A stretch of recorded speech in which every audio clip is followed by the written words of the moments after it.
Good morning. Hey, you woke up to that snow? Good morning. Good morning. Good morning. Snow, snow, snow, snow. Good morning. Let's come in the room right quick. I'm not going to be up here long. I got stuff to do. I got stuff to do. Morning, my sister. Good morning, Mr. Nelson. Good morning, good morning, good morning. Snow. Snow, snow, snow. While we're logging on, do you not know that you are the idea? You are the gift.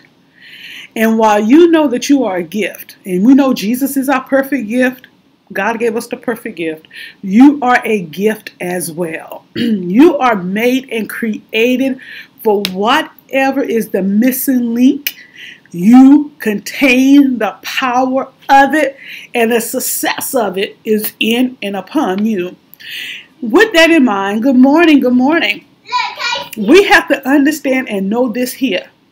You are equipped to win. But what does your mindset say? What's connected to the mindset? You have to know this thing for sure, and you have to operate as such. You have to make up in your mind that many times it's okay to have a group of people. It's okay to be surrounded by people. It's okay to even have people with you. But it's those alone times that you have to encourage yourself. It's okay to steal away. Isolation, desolation, separation are all vital drop component necessaries to get you to grow. And many of us have an issue of abandonment, rejection, denial, defeat. We have those. We deal with those. But today I need for you to understand there is success. There is success in the drop. The drops in your life are necessary, but when are you going to lose the weight? People have dropped you. People have left you. But when are you going to lose the weight? You got to let some things go in order to get where you got to go. The mindset, the dreams, the visions, the mandate God has put on your plate, everybody's not graced to carry. They can't handle that mantle. So what are you going to do? Are you going to sit back? Now remember, I've been talking about what loyalty looks like, what dedication look like. Sometimes loyalty doesn't push you or grant into you what's necessary. You cannot be scared in this new year to step out of your comfort zone. I've held those babies in me long enough, and I had to listen to God when he said, I need for you to trust me in this new process. What he's doing now, and you have to listen because you ask God to lead and direct your life. You cannot be scared now, and you cannot be so comfortable that you're willing to die with so much in you. Anybody who's living a life and God gives dreams to the magnitude that he gave them, and you're prepared. You're prepared. I know I'm prepared. I just got to go back and update some things.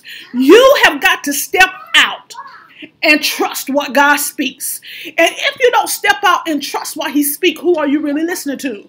And my question is, do you really know the voice of God? Have you had the right conversations? Have you had the right intimate time that you know his voice, that you can move? Every conversation doesn't need somebody's affirmation. I don't need to run to my natural mother if she don't understand the gift in me. I don't need to run to my natural sisters and brothers if they don't understand. You need someone that can connect to push the life out of you. You need somebody just when you are in birthing stages. There are nurses, doctors, midwives, all whatever you ask for in the room. You got to have that right doctor in place that can help you speak to the life in your belly to push your baby out. If you're tired or sick and tired of being stuck in a rut, when are you going to stop being comfortable and step out? No matter what nobody says about you, this is a life situation. Really, it's a life and death situation.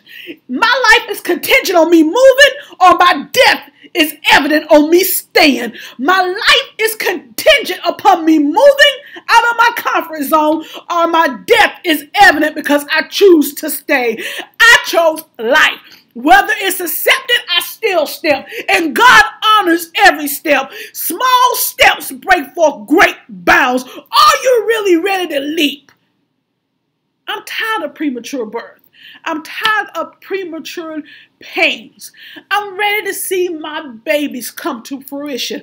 I'm tired of tormenting my mindset, dreaming about them, knowing and envisioning them how big and how beautiful and how magnificent and how paramount they're going to be. I need someone to help me see the evidence of the life I'm carrying. But if you're choosing death, that's you. So don't get offended if I'm tired of dying but living this life. It's time for you to make up. And yes, we're in the 4th day of the month, and anybody that's connected to me understands this. We all supposed to be prepared already. Anybody who I've talked to, just say yes. She's been on this for a minute. We're supposed to be prepared. While, yes, we have to sit down and have meetings and change and edit and move some things, you're still supposed to have an outline on where to go. Your life has a mandate. I shared with this young man who was thinking about taking his life this morning. He's frustrated. He's upset.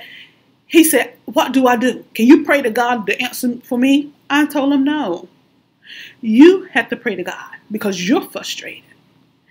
I don't know who is prophesying to these people, telling them that they are at fault if God don't answer them right then. They're at fault because they lost their job. They're at fault because they can't afford to pay their bills. They're at fault. Improper planning, you may be at fault.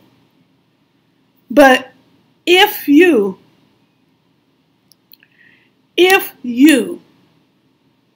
have prepared, and the way this economy is set up, being out of work a year, 6 months, 2 years, many people are improperly prepared for that.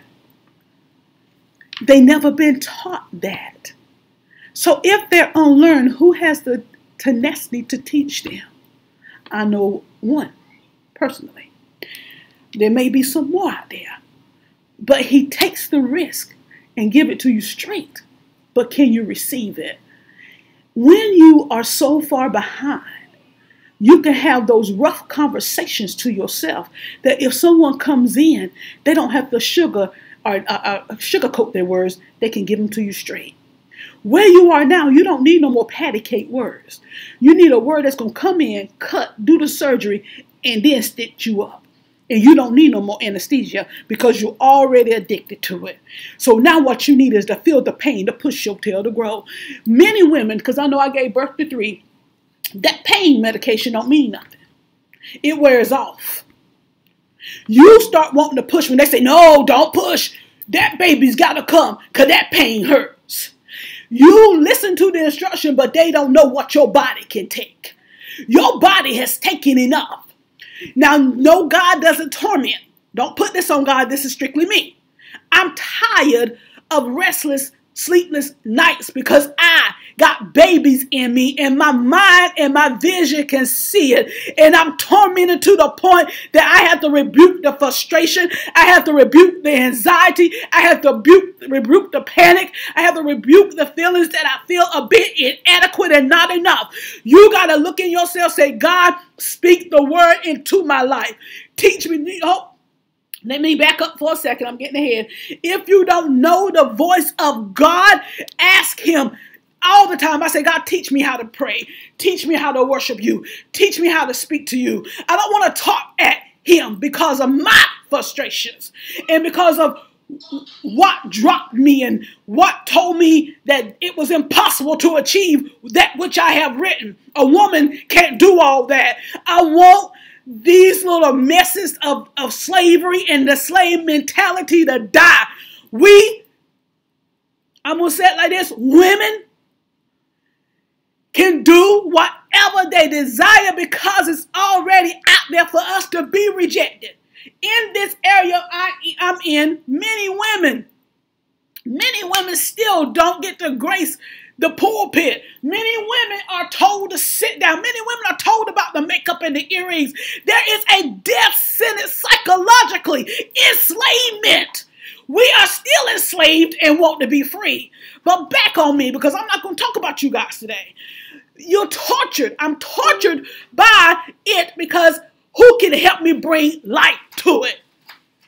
Your torture is over. You got to step outside the comfort zone. I'm not telling you it's going to be easy because you can get rejected. But know this, with rejection comes processes of succession that God will totally put in place what's necessary. But one thing I know about God, if you know his voice and he speaks for you to reach out, there's no way they can reject it. I don't care how many people come in their inbox threatening. I don't care how many people try to call them, telling them. One thing I know for sure, I have not even graced or operated in the fullness of the capacity I know I have. What I do up here, you can ask some people who know me real good. God sets you up to be teased because if you can read the 4 messages, your life will change. Your mindset will change. Your heart will change.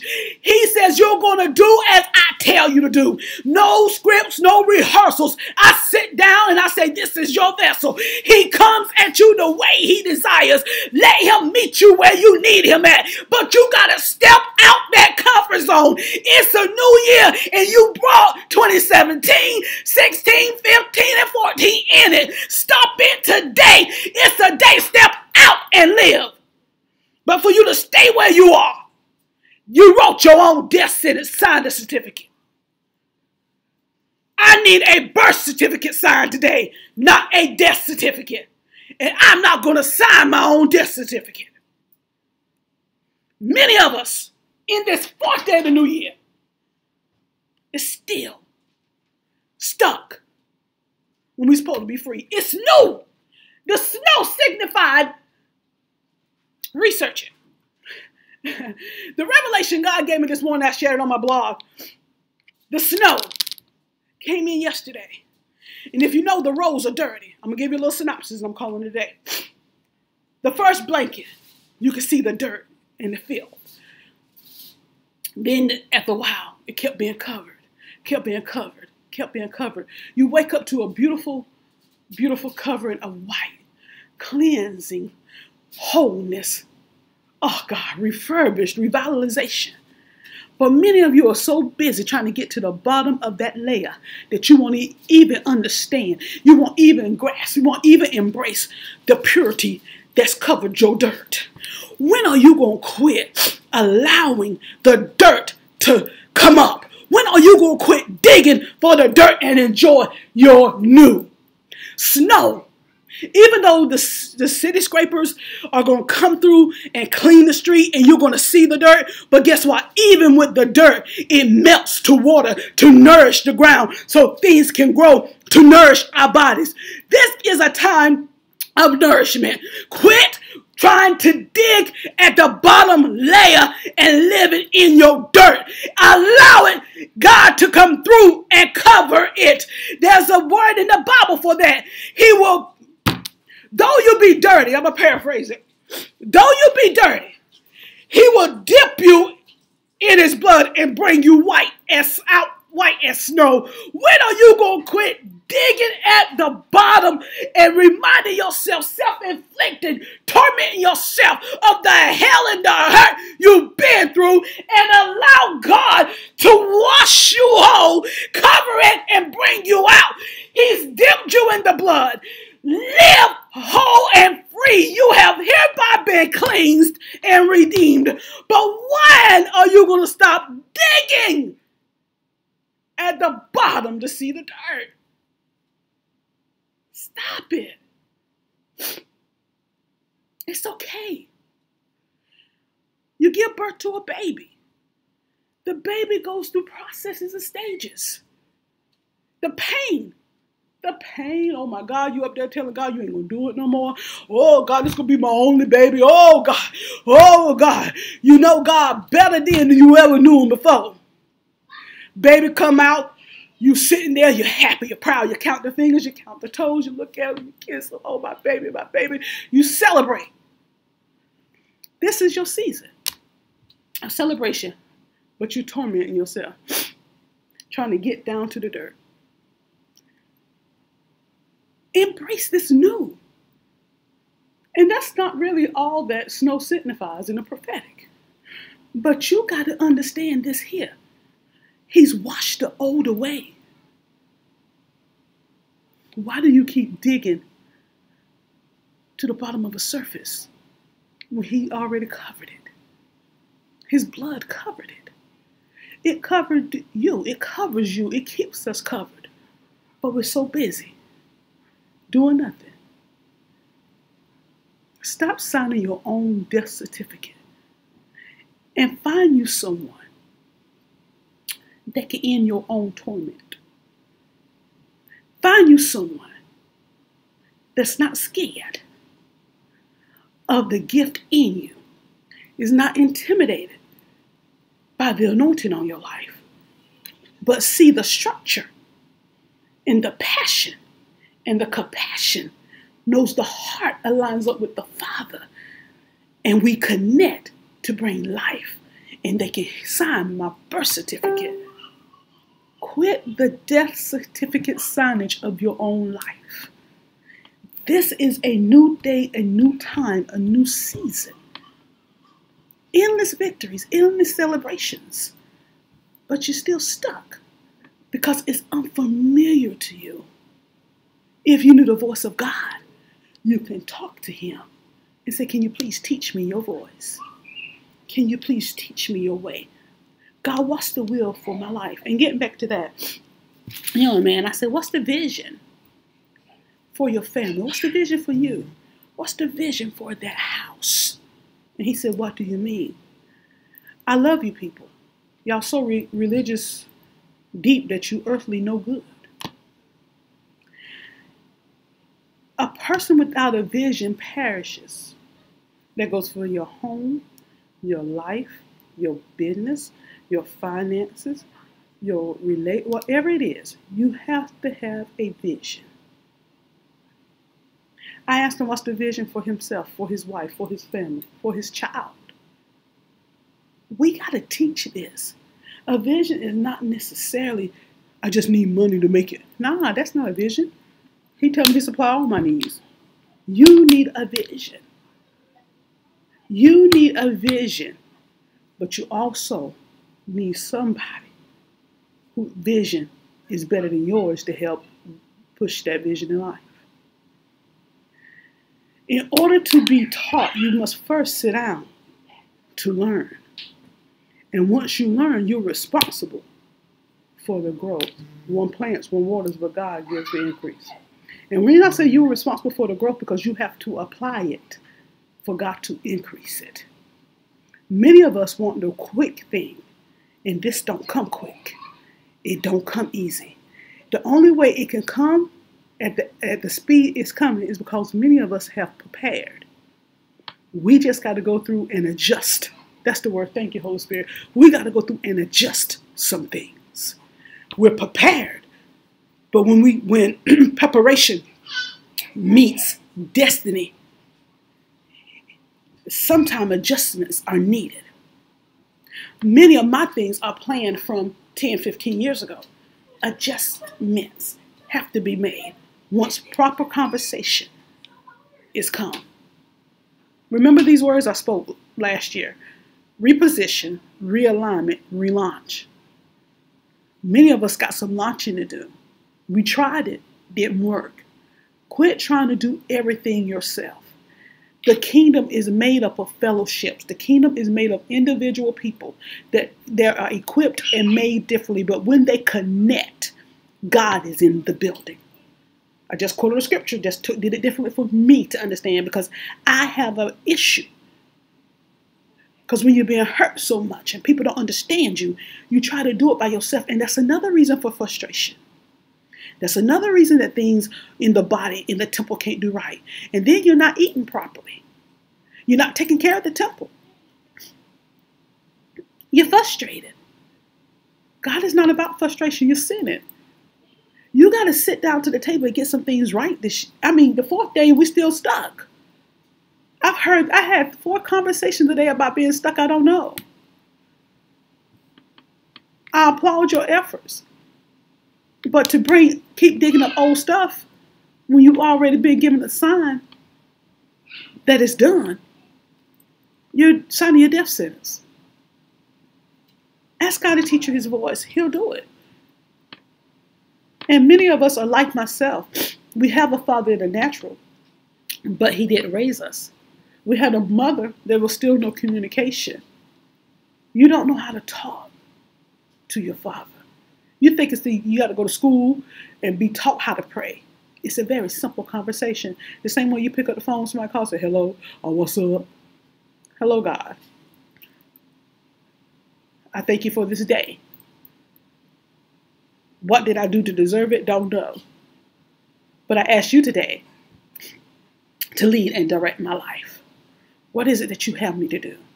What's the will and the agenda for me today? I'm willing and obedient. I submit my life to you. Simple steps. How bad do you want it? Stop on today signing your own death certificate and allow somebody who's already seasoned to watch you give birth and sign them birth certificates. No more stillbirths, y'all. This is a year of endless victories. Miracles, signs, and wonders of greater level shall we do, and we're below the deficit of the bar, of the barometer, of the decimeter. Whatever you were excited on January the 1st, that same excitement should be now. The right connections, because in my life, all things are new.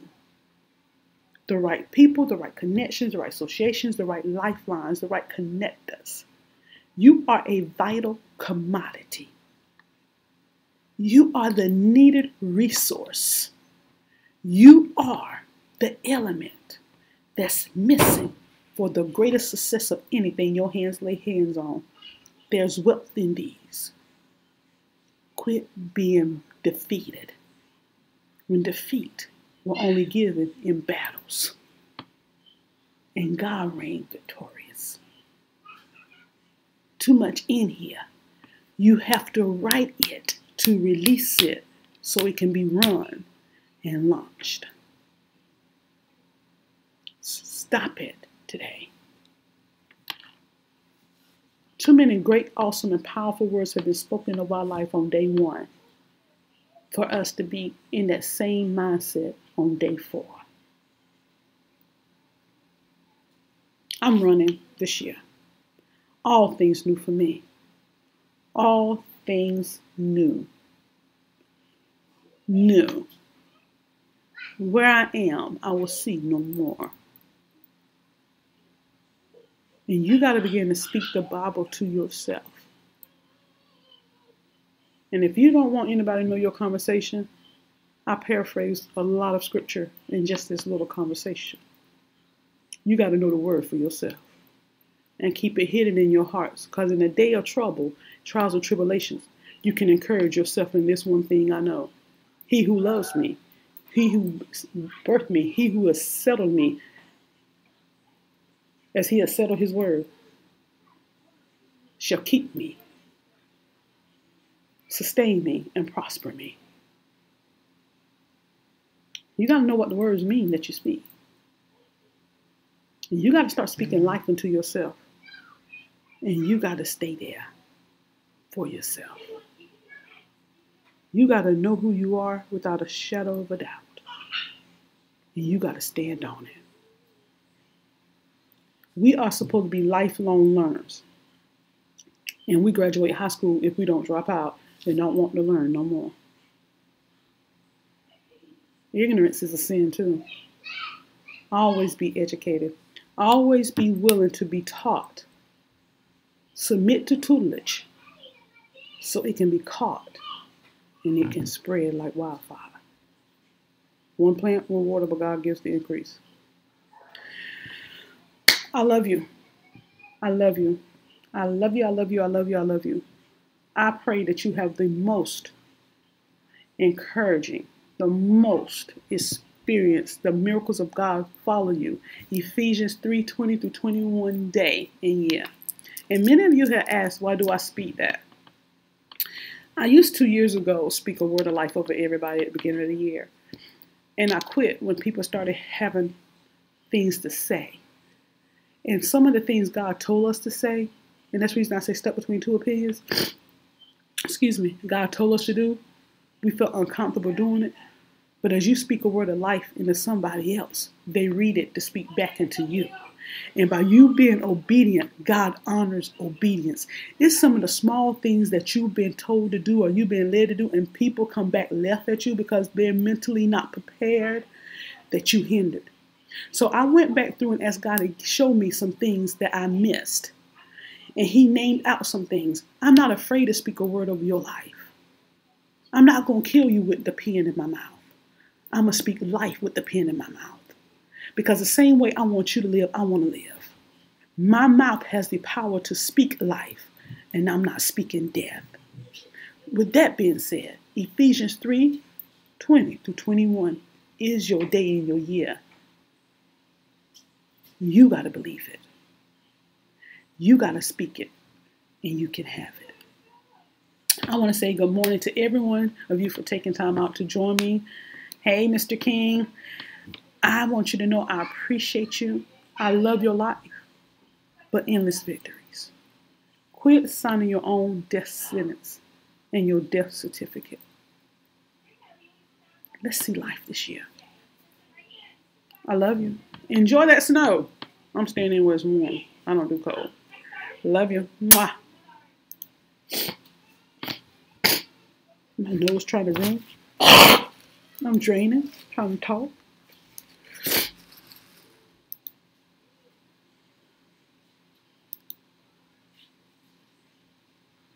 This year.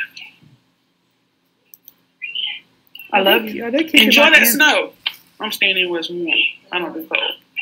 I ask myself if them Negroes kicking that box because I keep freezing up. You can tell right good when Kyle, your feet start moving. I think they she teaches them how to ride that what's it called?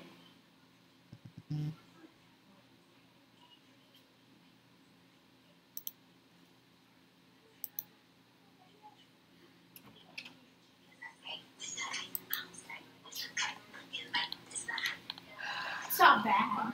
It's not that bad. We'll save it because Callie in it. What y'all do?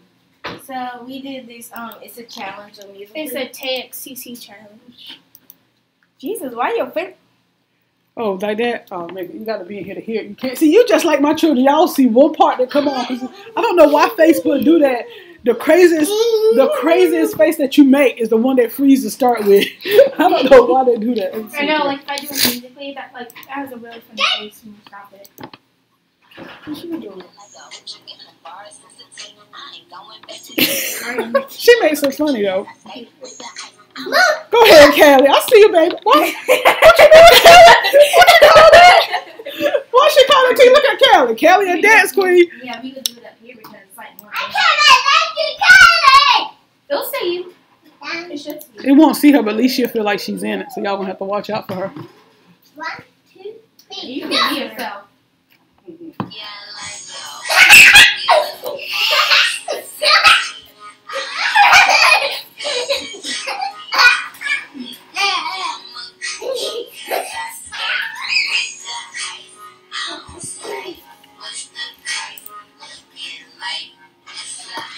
Oh, you can see me.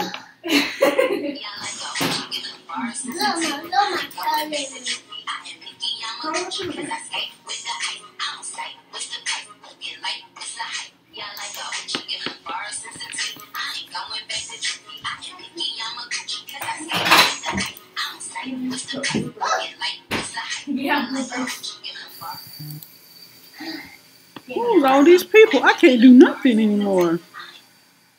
I don't even know these people. I don't want to open Tyrese. Tyrese is up here. I don't know what's going on with Tyrese. I'm about to put hands on him and he don't even know me.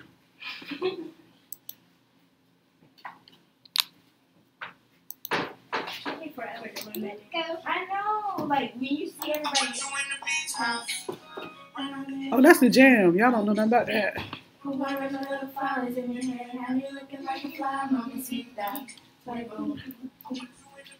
is Rosalind doing? Okay. Y'all know what?